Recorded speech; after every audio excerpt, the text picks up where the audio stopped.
Tab দুর্নীতির পর এবার সামনে এলো মুখ্যমন্ত্রীর স্বপ্নের প্রকল্প কন্যাশ্রীতে দুর্নীতির অভিযোগ। ক্যান্সারে নেই আর ভয়, NCRI হবে এর জয়। আপনাদের ভরসায় নেতাজি সুভাষচন্দ্র বোস ক্যান্সার হসপিটাল।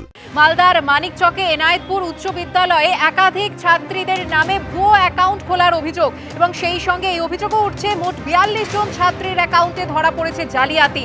ভুয়ো অ্যাকাউন্ট খুলে কন্যাশ্রীর টাকা আত্মসাৎ করার অভিযোগ। দুর্নীতিতে অভিযুক্ত বিদ্যালয়ের সহকারী প্রধান শিক্ষক, ছাত্রীদের নিয়ে মানিকচক থানার দ্বারস্থ বিদ্যালয়ের প্রধান শিক্ষক।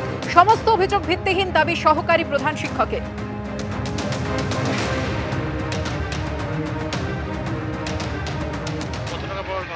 25,000 টাকা।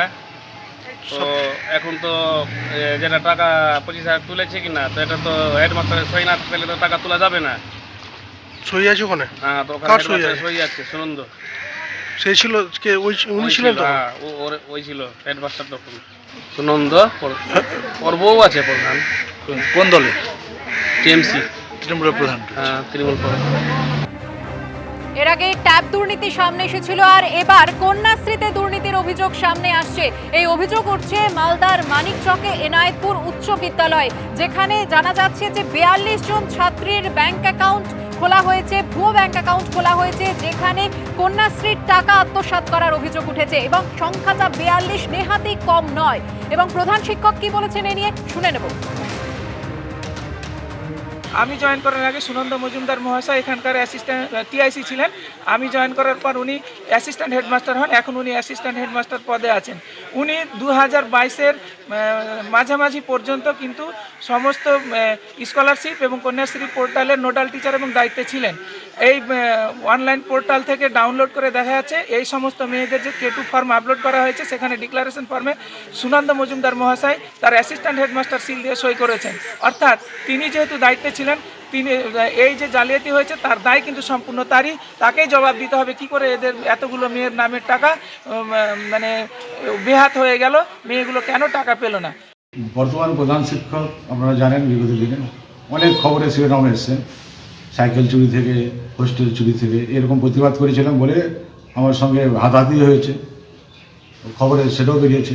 এবং উনি কেমন মানুষ এলাকার মানুষ জানেন, সবাই জানেন যে উনি কোন কোয়ালিটির মানুষ।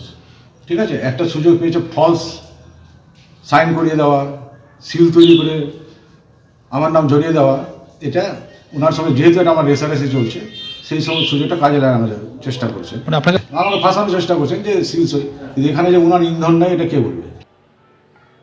আসছি পরের খবরে। সাসপেন্ডেড আরাবুল ইসলামের বিরুদ্ধে খুনের চেষ্টার ধারায় মামলা রুজু করল পুলিশ। বিজয়গঞ্জ থানায় জামিন অযোগ্য ধারায় আরাবুল ইসলাম এবং তার ছেলের বিরুদ্ধে মামলা রুজু করেছে পুলিশ। আর আরাবুল ইসলামের সাসপেনশনের খবরে ভাঙড়ে বিলি করা হলো ফুল এবং মিষ্টি। সাধারণ মানুষের আবেগের বহিঃপ্রকাশ, বললেন শওকত মোল্লা। সাসপেনশনের পর 24 ঘন্টাও কাটল না, একদা তৃণমূলের তাজা নেতা, ভাঙড়ের একসময়ের বেতাজ বাদশাহ আরাবুল ইসলাম এবং তার ছেলে তৃণমূল নেতা হাকিমুল ইসলামের বিরুদ্ধে এবার খুনের চেষ্টার অভিযোগে রুজু হলো মামলা। বৃহস্পতিবার রণক্ষেত্রের চেহারা নেয় ভাঙড় 2 নম্বর পঞ্চায়েত সমিতির অফিস। আরাবুল গোষ্ঠীর অভিযোগ, পঞ্চায়েত সমিতির সভাপতি আরাবুল ইসলামকে উদ্দেশ্য করে কটূক্তি করেন শওকত মোল্লার ঘনিষ্ঠ খায়রুল ইসলাম। তারপরেই দুই গোষ্ঠীর মধ্যে শুরু হয় তুমুল বচসা, হাতাহাতির পরিস্থিতি তৈরি হয়। তার প্রেক্ষিতে এবার ভাঙড়ের বিজয়গঞ্জ বাজার থানায় ভাঙড় 2 নম্বর পঞ্চায়েত সমিতির সভাপতি আরাবুল ইসলাম এবং তার ছেলে দক্ষিণ 24 পরগনা জেলা পরিষদের সদস্য হাকিমুল ইসলামের বিরুদ্ধে খুনের চেষ্টার অভিযোগে জামিন অযোগ্য ধারায় মামলা রুজু হয়। আরাবুলের আরও 9 জন অনুগামী নামে অভিযোগ দায়ের করা হয়। একজনকে গ্রেপ্তার করেছে বিজয়গঞ্জ বাজার থানার পুলিশ। আরাবুল এবং হাকিমুল আমার দিকে তেড়ে আসে এবং এসে আমাকে হাকিমুল প্রথমেই মারে এবং নানা বাজে ভাষায় আমাকে গালাগালি করে। সেই কারণে আমার প্রাণহানির আশঙ্কা জানিয়ে মনে করে আমি কমপ্লেন করেছি। অন্যদিকে একসময় দোর্দণ্ড প্রতাপ নেতা আরাবুল ইসলামের সাসপেনশনের খবরে ভাঙড় জুড়ে উৎসবের মেজাজ। মিষ্টিমুখ করানোর পাশাপাশি পথ চলতি মানুষের হাতে গোলাপ ফুল তুলে দেন তৃণমূলের কর্মীরা। তোলাবাজ আরাবুল ইসলাম দল থেকে বিতাড়িত হয়েছে, আর আজকে তৃণমূল কংগ্রেস ফের নতুন করে প্রতিষ্ঠা লাভ করেছে ভাঙড়ে। এই বাপবাটা লিমিটেড তোলাবাজি কোম্পানি আজ থেকে বন্ধ হবে। জেলার রাজনীতিতে আরাবুলের প্রতিপক্ষ বলে পরিচিত বর্তমানে ভাঙড়ের দাপুটে নেতা শওকত মোল্লার নামে ওঠে স্লোগান।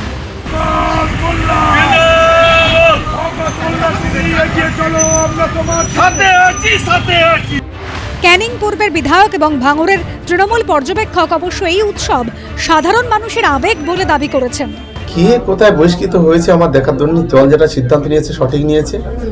আমার এই মুহূর্তে মূল লক্ষ্য হলো ভাঙড় তৃণমূল কংগ্রেসকে ঐক্যবদ্ধ করা, শক্তিশালী করা। সাধারণ মানুষ গতকাল থেকে উৎসব করছেন, তাদের আবেগের বহিঃপ্রকাশ হয়েছে।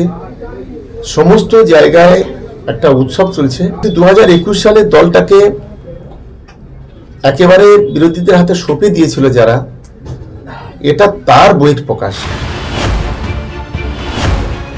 শৃঙ্খলা রক্ষা কমিটি এবং মাননীয় আমাদের সভানেত্রী দলের সভানেত্রীর এই যা ডিসিশন নিচ্ছেন সেটাতে আমরা একজন সৈনিক হিসেবে সেটা মানতে হয়। শৃঙ্খলা দরকার, প্রশাসনিক কাজ বহু বেড়েছে। শৃঙ্খলা রক্ষা থাকলে এই সমস্ত কাজ মসৃণভাবে হবে। আরাবুল ইসলাম কি করেছেন এটা পশ্চিমবঙ্গের মানুষ জানেন, তারপরেও তো আরাবুল ইসলাম দলে ছিলেন। আসলে বিষয়টা হচ্ছে এরকম যে এখন আরাবুলের সঙ্গে যে ভীমরুলের লড়াই, সে অনেক বেশি শক্তিশালী, হয়তো তার কাছে বোমার সংখ্যা বেশি, মানুষকে খুন করবার ক্ষমতা, মাথা ভেঙে দেওয়ার ক্ষমতা, বোম মারবার ক্ষমতা বেশি, কারণ তাকে তো মুখ্যমন্ত্রী চিহ্নিত করে দিয়েছিলেন, চিহ্নিত এবং প্রতিষ্ঠিত বোমাবাজ তিনি সরকারি মিটিংয়ে। প্রতিক্রিয়া জানতে যোগাযোগ করা হলে ফোন কেটে দেন আরাবুল ইসলাম। পার্থপ্রতিম ঘোষ, রঞ্জিত হালদার ও আশাবুল হোসেনের রিপোর্ট, এবিপি আনন্দ।